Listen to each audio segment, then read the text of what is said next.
clothing again, and it's ripped off again. And so he runs out of the room. She grabs him, and his coat gets ripped off, his robe, and she's holding it as he leaves. So she screams and accuses him falsely, and she calls for her husband and said, "Look, he made an advance at me, and I screamed, and I got away. He ran off, but I still have his robe."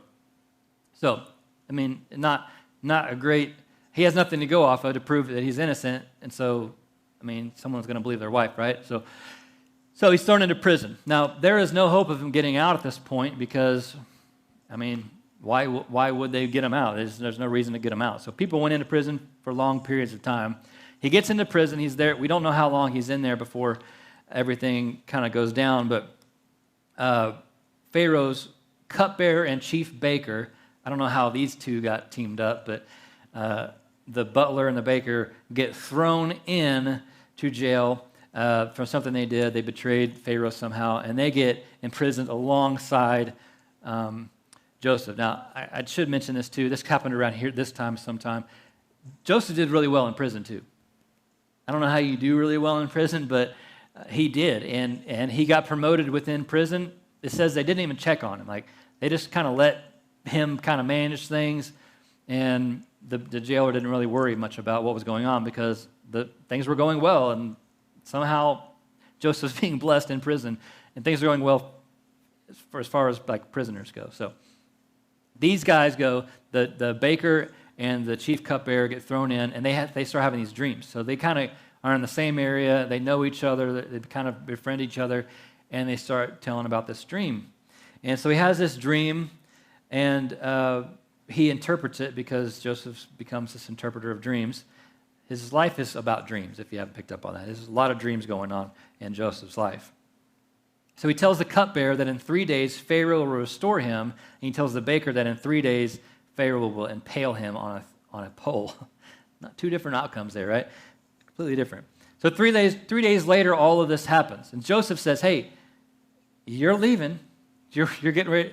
They're taking him out, both of these guys, and says, "Hey, don't forget what I've done here. Like, I told you what the dream was. I'm right. You're going to see it in a few days. And when I'm right, when it's proven right, remember me." And that's the last thing he says to him before they go. And so that's exactly what happens. 3 days later, they pull him out. Pharaoh has this big party, and he puts the baker on a pole. Not a good day for the baker. Okay? I don't know what he did, but it wasn't good. Puts him on a pole, and the cupbearer is restored, and he's forgiven, and he goes back to his job. And then, unfortunately, he's forgotten. So there's this ongoing imprisonment. This is about a 2-year period right here. So he's about 28 years old at the point that he interprets the dream of the cupbearer, and he's 30 years old when he comes out of it. So 2 years goes by, and Joseph is just sitting there waiting for the promise. Like, he's like, I thought this was going to be it. I thought they were going to go and tell the Pharaoh my abilities of interpreting dreams, because obviously I'm good at it. Like, it's working. It happens. And so that didn't happen, though. So every single time the door opens, he's looking over like, now's my chance. It's going to happen today. Today's going to be the day where I'm restored and I see success in my life. But it doesn't happen again and again and again. But one day Pharaoh has a dream. Okay? Dreams. This keeps happening. Dreams. One day Pharaoh has a dream, and it's kind of a strange one. It's about cows. Okay? So 7 large cows, big, the kind of cows that bring a lot of money at auction. Okay? 7 cows come up out of the river, and they're hanging out. Things are going good. They're grazing. And then 7 scrawny, little skinny cows that don't bring a lot of money at auction, they come up out of the river, and they eat the fat ones. Okay? Pretty weird dream. If I had that dream, I'd wonder what in the world is this about as well. And so he's wondering about that, and then he goes, okay, that was weird, and he goes back to sleep. Then he has another dream, and there's these 7 bundles of grain, big, large bundles that are there, and then 7 small bundles of grain show up, and they somehow, I don't know how a bundle of grain eats or devours anything, but somehow, dreams are weird. I mean, Jacob knows that very well, because Libby tells all sorts of dreams to Jacob, and he's always wondering what they mean. Ask Joseph. So, so the smaller grains, bales of grain, somehow devour the big ones, and he wakes up and is like, okay, I got to figure out what this means. So he's telling somebody, and the cupbearer overhears him telling him, what is this about? Why am I having this dream? And the cupbearer goes, I remember, I forgot about Joseph. And so he runs up and tells Pharaoh, hey, I met this guy in prison, and he interpreted my dreams. I think he could do the same for you. So he immediately calls up Joseph out of prison, and Joseph finally sees the door open, and finally he remembered, and that day came. And Joseph, let me make a point here. Joseph is faithful here. He is faithful here. He's faithful here, here, here, here, and here. He's faithful all the way through. And there's not many people in the Bible that are like this, but Joseph is. He's faithful through the good and the bad, and he's blessed throughout. Even in the midst of a valley, he's blessed throughout. And so, Joseph's called up. He goes to Pharaoh, listens to this dream, and he tells him what it means. He says, this means that there's going to be 7 years of overwhelming blessing. Like there's going to be incredible amounts of prosperity. That's what I'm looking for. Incredible amounts of prosperity. And then after that, there's going to be 7 years of famine. And then he goes on to tell him, I think the Lord is trying to tell you that enjoy the 7 years, but bundle up and save as much back as you can. He says, I would save back about a fifth of what you bring in for the 7 years of famine, and you're going to need to hire someone really good to manage all of this. He's like, hint, hint. And so I could be that guy. And Pharaoh immediately sees that, yeah, you've obviously been blessed by God throughout your life. You obviously are somehow connected to him because I can see this dream playing out.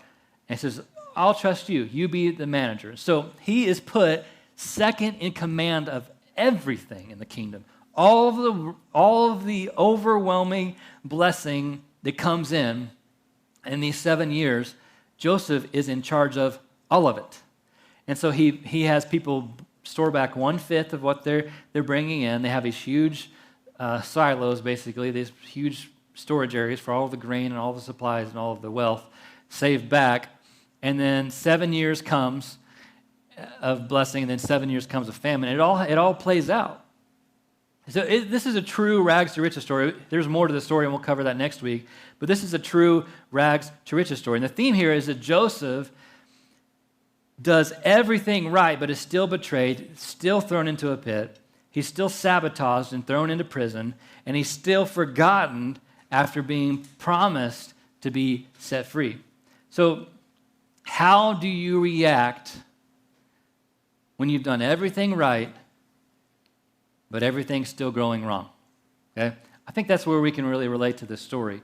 It's because I don't know about you, but I've gone through times in my life where I did everything I was supposed to be doing, and I was doing the right thing, but I still was thrown into a pit. I think things were still messed up, and things still went wrong along the way.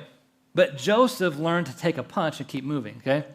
Think about the Cinderella man, like we talked about earlier, James Braddock.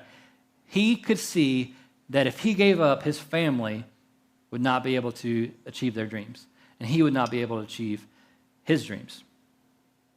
So he gets back up and he keeps moving forward.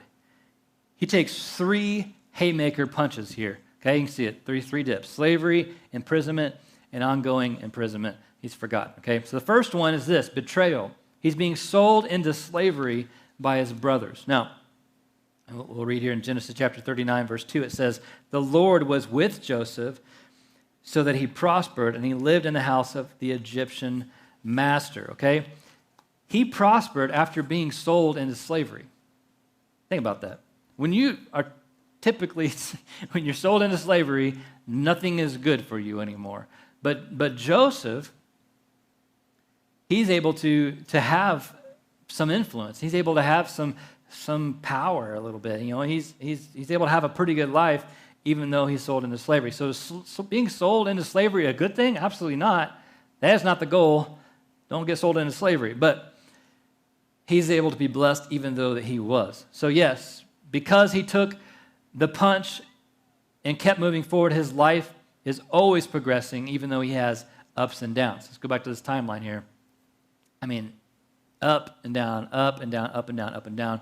But his blessing and honestly his prosperity, while it may have been affected in the overall theme and progression of his life, it's still always building. He's sold into slavery, and he's at the very bottom, but he keeps moving forward. He takes his hit, and he keeps moving forward, and slowly he's restored to some level. Now, is he to the same level that he was up there? No.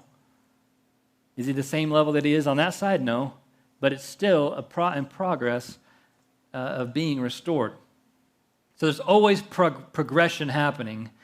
And we don't know how long Joseph waited before he was sold to Potiphar. Now, we know it was about 17, he was 17 years old when the conflict happened with his brothers. We don't know exactly the timetable there, but from the time that he was 17 years old, it probably goes to his mid-20s before he reaches this level here.